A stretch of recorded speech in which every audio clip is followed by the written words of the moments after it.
Sebelum memulai pembelajaran, berdoa dulu. Silakan Ferdi pimpin doanya. Sebelum memulai pembelajaran, alangkah baiknya kita berdoa dimulai. Berdoa selesai.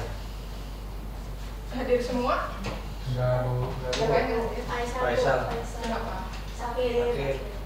Kita doakan semoga bisa mengikuti pembelajaran lain waktu ya. Sudah makan? Sudah. Sholat sudah? Sudah. Itu wajib. Makan untuk kebutuhan saat ini, sholat untuk kebutuhan akhirat. Jadi kemarin kan kita ngebahas tentang kebutuhan. Ada yang masih ingat nggak kebutuhan itu apa? Pak Bianti ingat nggak?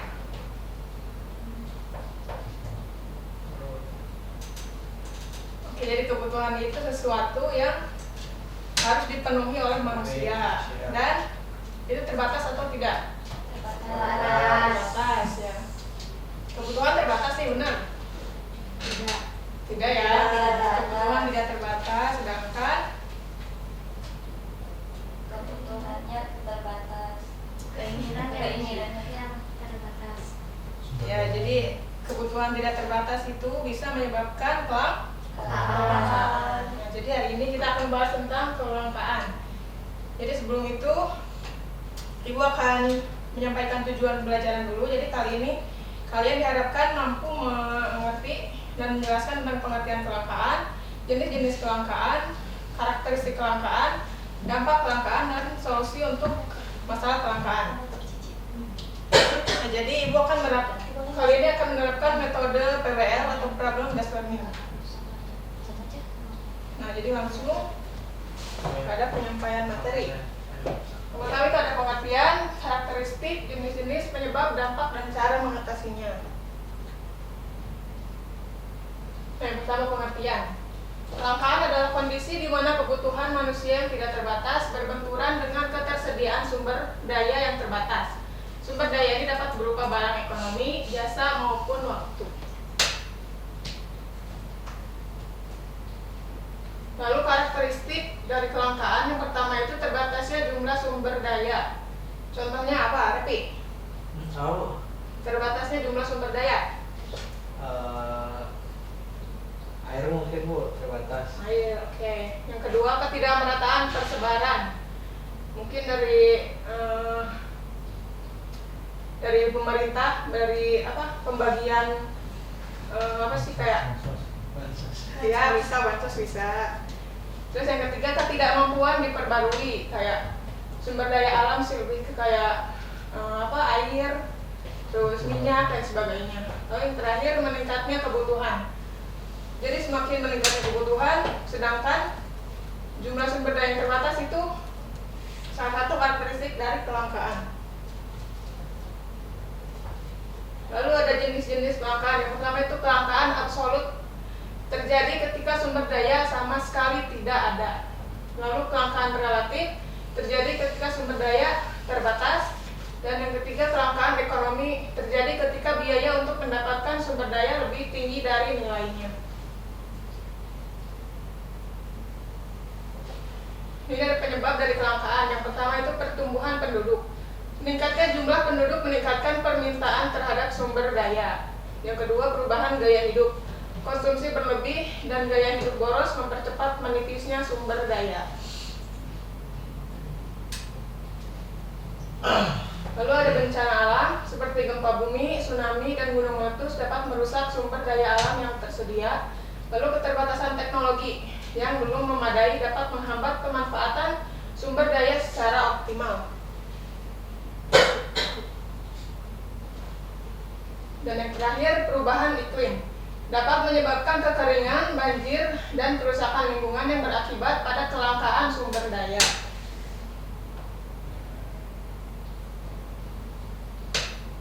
Nah, ini dampaknya. Yang pertama itu meningkatnya harga sehingga timbul persaingan untuk mendapatkan sumber daya. Lalu kemiskinan, terutama bagi masyarakat yang bergantung pada sumber daya tersebut. Yang ketiga konflik.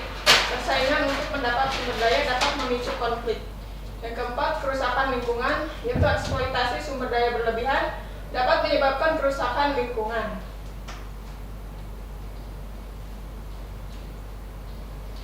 Nah, ini cara mengatasinya. Yang pertama, penghematan. Jadi sumber daya yang ada itu bisa diusahakan bagaimana caranya bisa kita rasakan sampai anak cucu kita nanti gitu. Jadi tidak habis sia-sia. Lalu yang kedua, penggunaan sumber daya secara berkelanjutan. Yang ketiga, pengembangan teknologi. Yang keempat, distribusi sumber daya yang merata. Dan yang terakhir, meningkatkan kesadaran untuk lebih menjaga sumber daya yang tersedia. Nah, mungkin dari penjelasan itu seperti itu. Nanti Ibu sekarang membagi kalian dalam 2 kelompok. Nanti kalian mencari tentang masalah kelangkaan. Yang pertama itu tentang kelangkaan sumber daya alam, dan yang kedua tentang kelangkaan bahan pangan. Jadi Adesa, Cici, dan Pina kelompok 1, Rehan, Repi, Asna kelompok 2. Silakan. Nanti presentasikan ke depan. Ibu beri waktu selama 5 menit.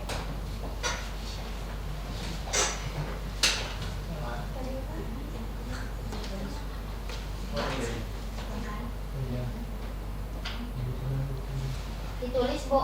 Enggak usah.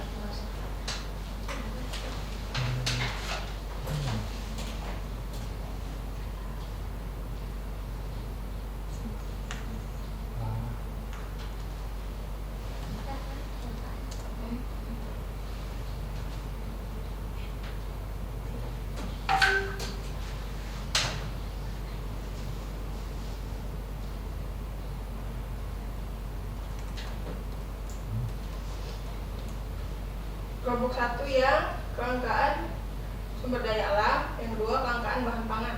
Langsung ya. Sudah? Udah, Bu. Udah Bu. Silakan kelompok 1 maju ke depan dan presentasikan.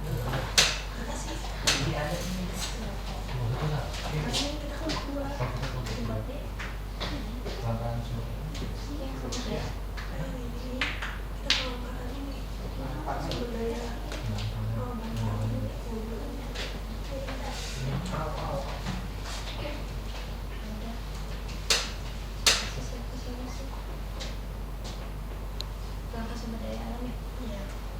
Baik, di sini kita akan mempresentasikan hasil diskusi kami tentang masalah ekonomi kelangkaan sumber daya alam, yaitu masalahnya Indonesia memiliki kekayaan sumber daya alam yang melimpah, namun distribusi dan pemanfaatannya belum merata. Hal ini menyebabkan kelangkaan pada beberapa sumber daya alam seperti air bersih, hutan, dan mineral. Kemudian kelangkaan ini dapat berakibat pada kerusakan lingkungan, krisis air, dan meningkatnya harga bahan baku. Untuk solusinya di sini penerapan tata kelola sumber daya alam yang berkelanjutan. Yang pertama, perlu dilakukan pengelolaan sumber daya alam yang lebih terencana dan bertanggung jawab. Hal ini dapat dilakukan dengan menerapkan beberapa prinsip ya. Yang pertama, penggunaan sumber daya alam yang dapat diperbaharui secara berkelanjutan. Kedua, pengurangan eksploitasi sumber daya alam yang tidak terbarukan. Yang ketiga, rehabilitasi dan revegetasi lahan yang telah dieksploitasi. Yang keempat, ada pengembangan teknologi yang efisien. Nah, terus perlu dilakukan juga pengembangan teknologi yang dapat membantu meningkatkan efisiensi penggunaan sumber daya alam. Baik, di sini saya akan membacakan contohnya, yaitu teknologi penghematan air, terus teknologi energi terbarukan, sama teknologi daur ulang. Mungkin presentasi dari kelompok kami. Wassalamualaikum warahmatullahi wabarakatuh.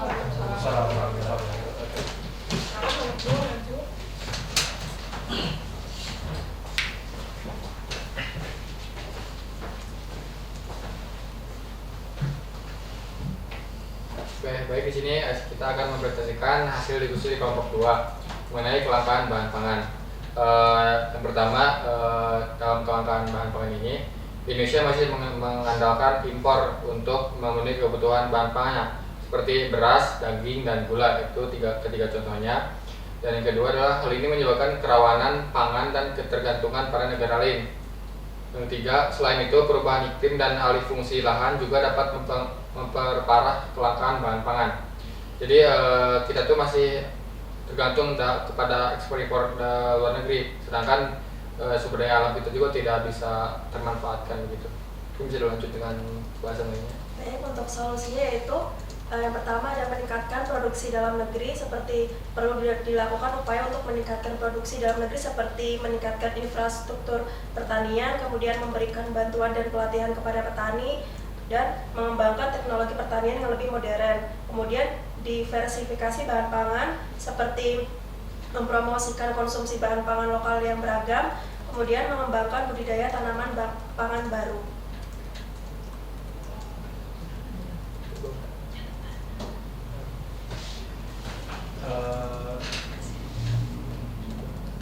Selain kedua masalah di atas yang tadi, masih banyak lagi masalah ekonomi lain yang terkait dengan kelangkaan di Indonesia. Penting untuk mempelajari dan mencari solusi untuk mengatasi masalah-masalah ini agar terciptanya ekonomi yang lebih berkelanjutan dan sejahtera bagi semua. Amin. Itu sekian bahasan dari kelompok kami. Saya tutup. Wassalamualaikum warahmatullahi wabarakatuh. Waalaikumsalam warahmatullahi wabarakatuh. Tepuk tangan untuk semuanya, Mas ya. Nah, jadi kesimpulannya dari pembelajaran kali ini adalah kelangkaan terjadi karena kebutuhan manusia yang tidak terbatas, sedangkan ketersediaan sumber daya alamnya terbatas. Ibu rasa kalian sudah paham ya mengenai kelangkaan. Dan untuk selanjutnya, Ibu akan melakukan refleksi. Jadi kalian nanti mengisi soal yang Ibu berikan di kertas biasa aja. Ibu beri waktu selama 5 menit lalu dikumpulkan sebagai tugas akhir. Bu kirim pertanyaannya.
Sudah beres?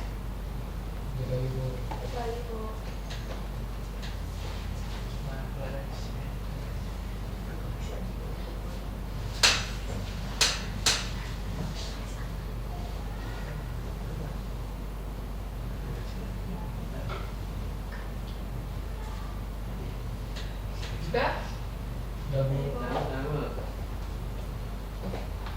Langsung membuka saja ya.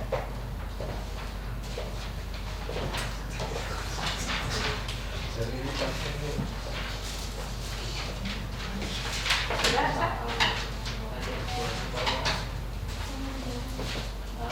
Oke.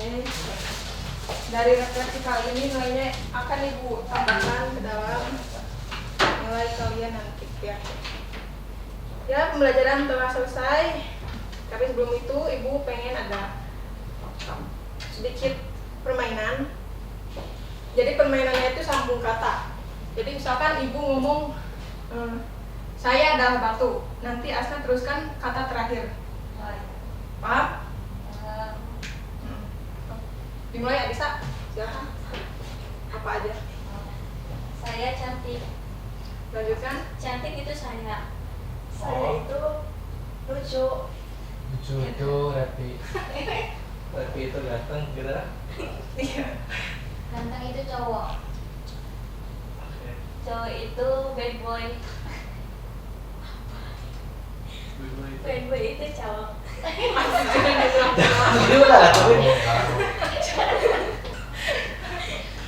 Cowok itu lebay. Bad boy. Bad boy. Kan bad boy itu cowok. Oh, iya. Asna? Asna itu pinter. Insya Allah. Pintar itu Adisa. Alisa itu Coba cita-cita. kayak nggak usah harus Adisa itu kayak pintar itu, nggak usah, kayak bebas aja katanya. Iya. Cepat gitu. Yang dulu. lucu kayak gitu maksudnya. Alisa punya cita-cita menjadi guru. Guru adalah seorang yang berpendidikan. Berpendidikan itu adalah bersekolah. Kalau aku di pinggir sawah. Tapi Sawah itu banyak petani. ya terakhir itu sih Pak. Petani itu ada di sawah. Oke, cukup ya. Terima kasih untuk pembelajaran kali ini. Bu tutup. Semoga apa yang diberikan bermanfaat untuk kalian. Wabillahi taufiq wal hidayah. Assalamualaikum warahmatullahi wabarakatuh. Waalaikumsalam.